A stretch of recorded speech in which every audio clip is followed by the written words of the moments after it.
Hi friends, எல்லாருக்கும் வணக்கம். Welcome to Sai terrace garden. நீங்கள் பார்க்க போகுது உங்கள் சாய் டெரஸ் கார்டன் வீடியோக்குள்ளே போவதற்கு முன் சப்ஸ்கிரைப் பண்ணாதவங்க மறக்காமல் சப்ஸ்கிரைப் பண்ணி சப்போர்ட் பண்ணுங்கள். அப்படி ஒரு லைக்கை மட்டும் தட்டி விட்டுடுங்க.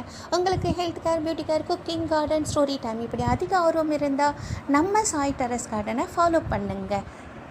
மனிதனின் மிகப்பெரிய சொத்தே ஆரோக்கியமான உடம்பு தான். அதற்காக நாம் பாதுகாத்து பின்பற்ற வேண்டிய பொக்கிஷம்தான் இந்த பதிவு. மறந்து போன நல்ல பழக்கங்களையும் நல்வாழ்க்கைக்கு தேவையான பயனுள்ள தகவல்களையும் மக்களுக்கு போய் சேர வேண்டும். வாழ்வது நாமாயினும் வாழ வைப்பது தமிழாகட்டும். நற்பவி தேரையர் சித்தர் குருவே சரணம். இன்றைய வாழ்வியலுக்கு சித்தர் கூறிய கருத்துக்கள் மிக மிக அவசியம். நோயற்ற வாழ்வு வாழ இயற்கை மூலிகைகளும் அவசியம். நம்ம சாய் டெரஸ் கார்டனில் நாம் பார்க்க போகிற பதிவு என்னென்னா, இன்னைக்கு பேச போகிற வித்தியாசமான தலைப்பு, உலக மக்கள் எல்லோரும் தெரிந்து கொள்ள வேண்டிய விஷயம். புது புது நோய்கள் வந்து கொண்டே இருக்கும் இந்த காலகட்டத்தில் நம்மை நோய்களில் இருந்து எளிதில் பாதுகாத்து கொள்ள நோய்கள் வராமல் தடுக்கும் ரகசியம் பற்றி தேரையர் சித்தர் கூறியதைத்தான் இந்த பதிவில் பார்க்க போகிறோம்.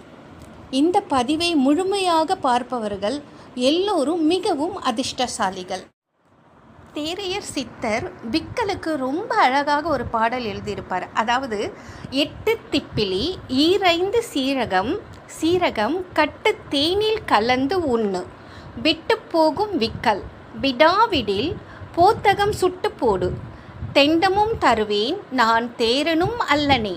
அதாவது 8 திப்பிலி 10 சீரகம் சேர்த்து தேனில் கலந்து சாப்பிடு, விக்கல் சரியாகும்.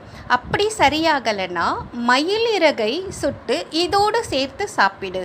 அப்படியும் சரியாகலைன்னா என் பேரையே நான் மாற்றிக்கிறேன்னு எவ்வளவு அழகாக மூலிகையை வைத்தே பாடல் எழுதியிருக்கிறார்.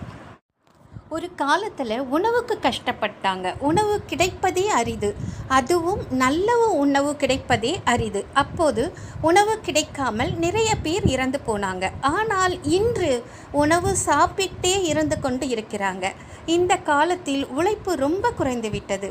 நாம் எப்படி வாழ வேண்டும் என்பதையே மறந்துவிட்டோம். நோய் வராமல் இருக்க என்ன வழி என்பதை கூட அன்றே சித்தர்கள் மிக தெளிவாக சொல்லியிருக்கிறார் தேரையர். அதில் 3 விஷயமாக பிரிச்சிருக்காங்க. ஒன்று தின ஒழுக்கம், 2வது கால ஒழுக்கம், 3வது பொது ஒழுக்கம். தின ஒழுக்கம் என்றது பார்த்திங்கன்னா மலம் சிறுநீர், இந்த 2ஐயும் அடக்கக்கூடாது. இந்த 2ஐயும் அடக்குவது அல்லது இந்த 2ம் நிகழாமல் இருப்பது நோய்களுக்கான முதல் காரணம். 2வது பார்த்திங்கன்னா ஒரு நாளைக்கு 2 தடவை மலம் கழிக்கப்பட வேண்டும், அதுவும் இயல்பாக நடக்க வேண்டும். நெக்ஸ்ட்டு ஒரு நாளைக்கு 6 தடவை சிறுநீர் கழிக்க வேண்டும், இதுவும் இயல்பாக வர வேண்டும். இதுக்கு மேலே நிகழ்ந்தாலும் நோய்களுக்கான மூல காரணம். சித்தர் கூறியது, காலை வெயில் உடலுக்கு ஆகாது, மாலை வெயில் உடலுக்கு நல்லது. நெக்ஸ்ட்டு உணவு எதையெல்லாம் சாப்பிடக்கூடாது, எப்படி சாப்பிட வேண்டுன்றதை சொல்லியிருக்காங்க. ஃபஸ்ட்டு எதையெல்லாம் சாப்பிடக்கூடாது அப்படின்னு பார்த்தீங்கன்னா, மூலம் உண்டாக்கக்கூடிய கிழங்குகளை சாப்பிடக்கூடாது. கிழங்குகள் எல்லாமே மூலத்தை உண்டு பண்ணும். கருணைக்கிழங்கு மட்டும்தான் மூல நோய்க்கு மருந்து. பசித்தொழிய உண்ணும். அதாவது ஒரு உதாரணத்துக்கு சொல்கிறேன், இந்த உலகத்தையே உனக்கு எழுதி தரேன்னு யாராவது நம்மக்கிட்ட சொல்லி ஒரே வேளை மட்டும் பசிக்காமல் நீ சாப்பிடணும்னு சொன்னால் கூட நம்ம சாப்பிடக்கூடாது. அப்போ ஒரு பொழுது உண்பவன் யோகி, 2 பொழுது உண்பவன் போகி, 3 வேளையும் சாப்பிடுபவன் ரோகி, 4 வேளையும் சாப்பிட்டால் அவன் துரோகி. அதாவது யோகி அப்படின்னு சொன்னால் துறவர்கள் தான். அவங்க ஒரு வேளை தான் சாப்பிடுவாங்க. 2 பொழுது உண்பது இல்லத்தாரர்கள், 3 வேளையும் உண்பவர்கள் ரோகி, அதாவது நோயாளிகள். ஓகேங்களா? ஸோ 4 வேளையும் சாப்பிட்டு அவன் துரோகி தான், அது கணக்கிலே வராது. அப்போ நாம் எப்படி சாப்பிடும்? ஒரு நாளைக்கு எத்தனை தடவை சாப்பிடலாம் அப்படின்னா, நம்ம ஒரு நாளைக்கு 2 வேளை தான் சாப்பிட வேண்டும். அது எப்படி சாப்பிடணும்னா, காலை உணவாக எடுத்துக்கிடணும். அதோட ஈவினிங், அதாவது சூரியன் அஸ்தமனமான பிறகு சாப்பிடக்கூடாது. இது நான் சொல்லலைங்க, சித்தர்கள் கூறியிருக்கிறார்கள். ஒரு காலத்தில் பசிக்காக மட்டுமே சாப்பிட்டார்கள், இப்பொழுது ருசிக்காக மட்டுமே சாப்பிடுகிறோம். அன்று பசி ருசி அறியாது, இன்று ருசி பசியை ஒரு வேளையும் அறியலை.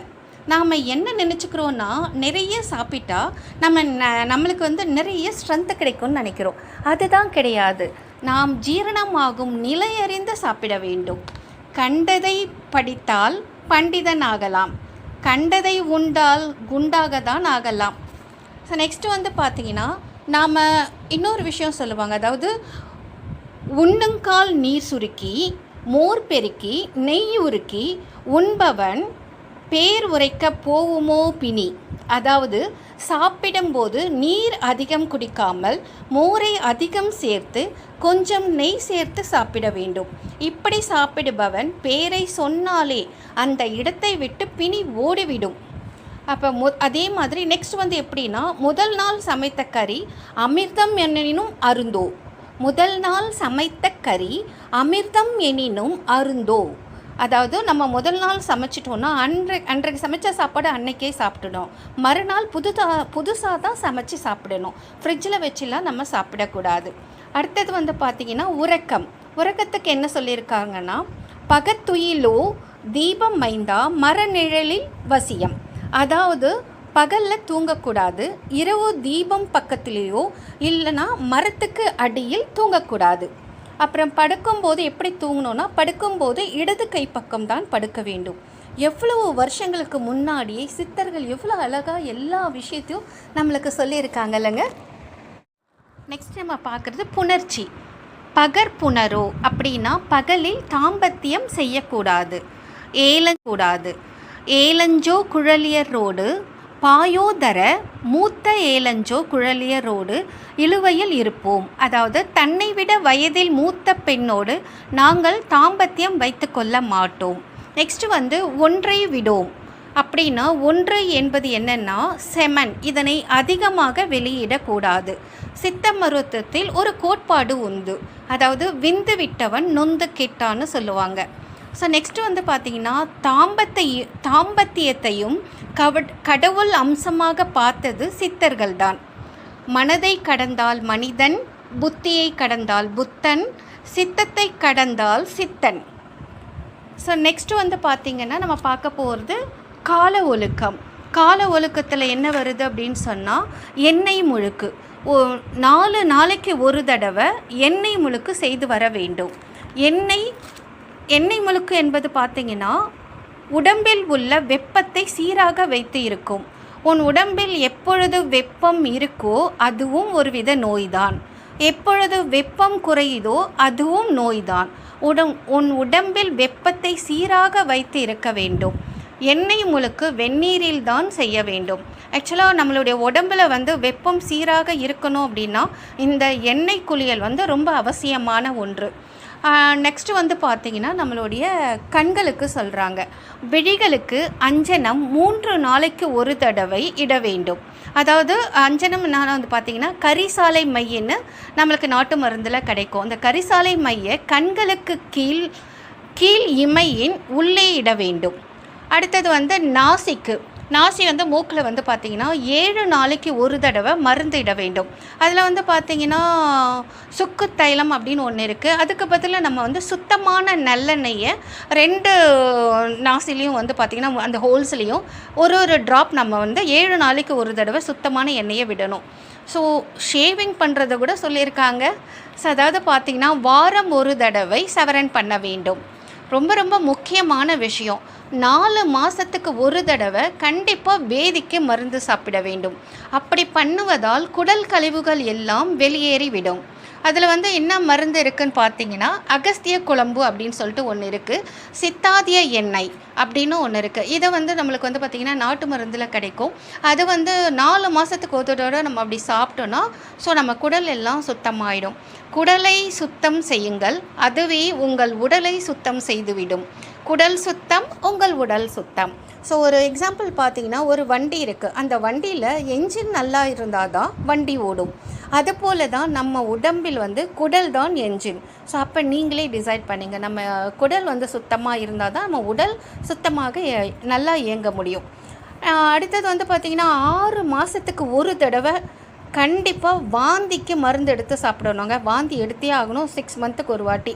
அதுக்கு என்ன இருக்குன்னா, மறுக்கார குடிநீர்னு இருக்குது. அதை குடிச்சிட்டோன்னா நம்மளுக்கு வாந்தி வந்துடும். இந்த வாந்தி எடுக்கிறதுனால நம்மளுக்கு என்ன பெனிஃபிட்னு பார்த்தீங்கன்னா, வயிற்றுக்கு மேல் பகுதியில் உள்ள கழிவுகள் எல்லாம் வெளியேற்றி விடும். அடுத்தது பொது விதி. பொது விதியில் என்ன சொல்கிறாங்க அப்படின்னு சொன்னால், நடுநிசியில் நம்ம இந்த மல்லிப்பூ, அதுக்கப்புறம் இந்த ரொம்ப ஹார்டாக இருக்கிற பர்ஃப்யூம்லாம் இருக்குங்களா, அதெல்லாம் முகரக்கூடாது அப்படின்னு சொல்லியிருக்காங்க. அதில் ஒருத்தர் முக்கியமாக ஒரு விஷயத்தை சொல்லியிருக்கார், ஒரு பெரியவர். அவர் என்ன சொல்லியிருக்காருன்னா, நம்மளுடைய உடம்பில் இந்த சரம் ஓட்டம் மாறி மாறி வருங்களா. அதாவது காலை 6 மணி, மதியம் 12 மணி, மாலை 6 மணி, இரவு 12 மணி. இந்த நேரத்தில் அந்த சரம் மாறும்.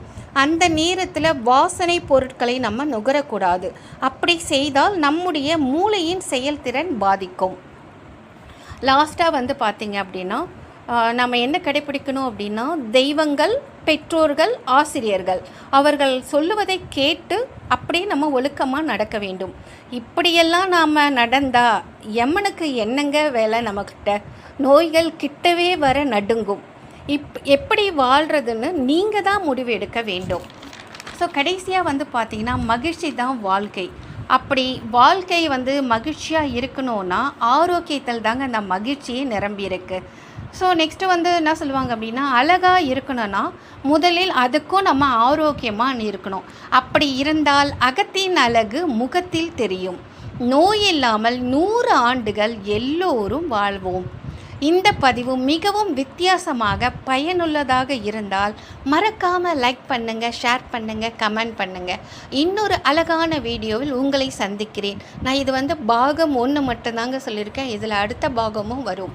ஓகேங்களா? மறக்காமல் லைக் பண்ணுங்கள். பாய், டேக் கேர்.